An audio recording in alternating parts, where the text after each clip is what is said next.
some of you may remember in my last video I talked about everything getting a little bit overwhelming. As I'm so busy at the moment, I decided to record some of the highlights of my week and talk about what my average week looks like at Oxford. I remember on the very first day of Freshers Week last year, the principal of Teddy Hall told us that an Oxford degree was so much more than a 9-to-5 commitment. Now, I can kind of see what he means. We're here primarily, at least officially, to work. And that kind of means that you can't really leave your work behind in the same way you would at an office job. But it still remains the case that I never really get out of bed until after 9. I know that this is different for other degrees, but lawyers have so few contact hours that the majority of our study is done independently. Over the past year, I've discovered that I work a lot better from mid-morning onwards, and that's one thing that's cool about university anywhere, really. To a certain extent, you can dictate your own schedule. For example, one of my housemates never leaves the house until after 11 AM, but then doesn't return from the library until 10 PM, while another gets up at 7:15 every morning and has their evenings free. And what we do in those evenings varies.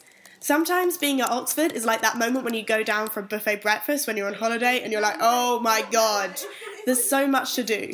Like Rebecca, I also went to the fireworks in South Park last Saturday, and we also had a special free 4-course dinner in college to celebrate our college saints in Edmund.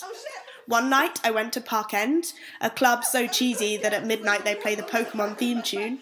Another night I just went to this great Italian restaurant on Cowley Road. It's called Mario's, it has the best pizza in the world, and that is a confirmed fact. I've also been exploring new societies to get involved with this term and going to more talks. For example, an organisation called Student Minds have teamed up with the Student Union mental health campaign Mind Your Head to present a series of talks and discussions about mental health, which are really interesting. Also, the other day something happened to me which is as much a rite of passage for an Oxford student as matriculation. My bike got stolen. The upside of this is that I've got to do a lot more walking than usual, whether that's to and from college, walking dogs in South Park, or walking to the University Counselling Service, which provide counselling for any student who's struggling mentally at Oxford.